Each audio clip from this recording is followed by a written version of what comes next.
You touch that cable again and you're going to regret it. That was the first thing out of my mouth, and the final warning I planned to give, before I realized just how deep this whole mess went. Because the guy crouched beside my house wasn't a technician, and he sure wasn't a neighbor trying to help. He was a stranger in a cheap tactical vest, the words HOA cops slapped across the back in crooked vinyl letters, and he just cut the cables to my federally licensed ham radio station. Before we dive in, comment which country you're watching from. Let's see how far this story travels. Saturday mornings in Sycamore Ridge usually feel like a postcard. Sprinklers ticking in rhythm.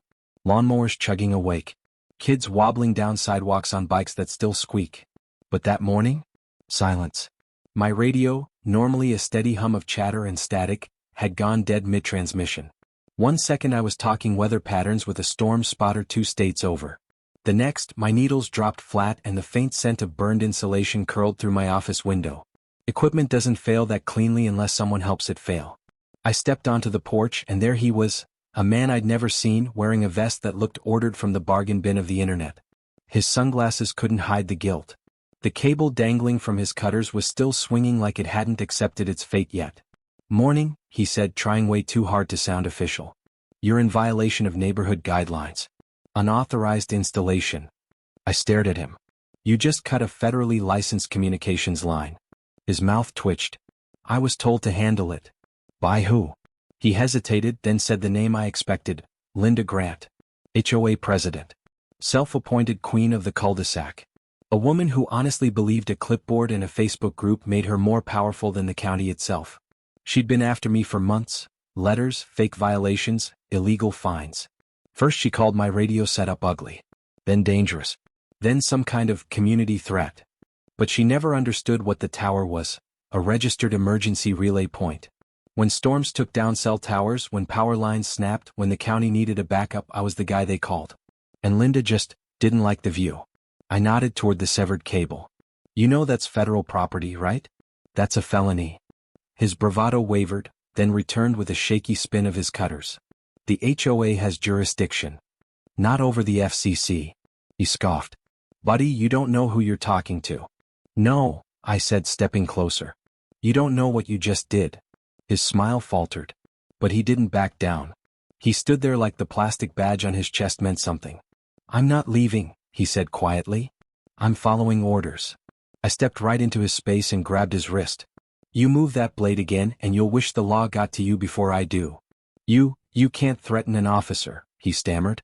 "You're not an officer," I said. "You're a trespasser in a polyester vest." Then I heard it. Engines. It synchronized. The fake cop's eyes widened. 3 black SUVs crawled up the street and slowed at the curb. I knew that sound. Government-grade engines. The doors opened. Boots hit pavement. Badges flashed in the sun. Federal Communications Commission, Enforcement Division. The color drained from the man's face. "Sir," the lead agent called, "step away from that wire." And for the first time all morning, he obeyed. The agents didn't need to yell. Their calm was louder than any siren. The fake HOA enforcer froze as 2 FCC officers approached, their presence alone enough to strip whatever courage he had left. "Hands where we can see them," one ordered. The cutters dropped instantly. The fake badge on his vest suddenly looked like a Halloween prop under real authority. One agent turned to me. "You reported interference earlier this week, correct?" I nodded and pointed at the cleanly sliced Coke's line. "That's the man who did it. Caught him in the act." The agent crouched, brushing the cable with a gloved hand. "This isn't an accidental break. This is deliberate tampering with a licensed communication system." He looked up at the fake cop. "That's a federal offense." The man's knees wobbled. I didn't know," he blurted. "I was just following orders." "Whose?" He swallowed hard. "Linda Grant." The lead agent's jaw tightened. "The HOA president?" He nodded, eyes glued to the pavement. Within minutes, the peaceful street transformed. 3 more black SUVs rolled in. A county sheriff's cruiser parked beside them. A mobile evidence van unfolded with lights, cameras, and technicians. Neighbors who once cheered Linda's every rule peeked out from their windows now, suddenly silent. When the agents marched toward Linda's house, she came storming onto her porch with a clipboard clutched like a weapon. "This is harassment," she barked. "He's running unauthorized transmissions. I have every right to enforce our bylaws." "Ma'am," the lead agent said calmly, federal communication systems do not fall under HOA control. Ordering someone to tamper with them is conspiracy to commit a felony. She froze as they presented the warrant. The bravado slipped right off her face. HOA members who normally stood beside her? Not a single one said a word. Phones rose to record. Eyes widened. The Queen of Sycamore Ridge was being dethroned in real time. The fake cop was cuffed first. He didn't resist, just kept whispering, "I'm sorry. I didn't know." Ignorance wasn't going to save him. By late afternoon, both he and Linda were in custody. Evidence piled up fast. Tampering, impersonation of authority, conspiracy, harassment, unlawful fines, illegal HOA enforcement actions. It was like watching a house of cards collapse under one breath of real law. The county froze the HOA accounts by sundown. The signs came down. The so-called enforcement division vanished overnight.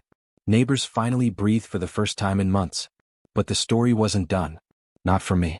My radio setup was still in pieces, and the storm season was rolling in fast. Time to rebuild. The week that followed was a blur of repairs. New coax. Fresh grounding. A full system recalibration. The agents even swung by to document the restoration, making sure everything was operational again for emergency services.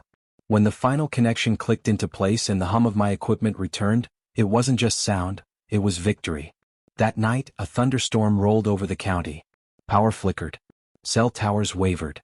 I keyed the mic. Relay station online. Weather updates ready for transmission. The radio sprang to life. Storm spotters checked in. County volunteers chimed through. The familiar static felt like an old friend returning home. And somewhere in a federal detention center, a man in a fake vest was learning exactly what 5 years and a $25,000 fine felt like. Linda Grant, meanwhile, faced 8 years and more than $60,000 in restitution, plus a lifetime ban from holding any community office again.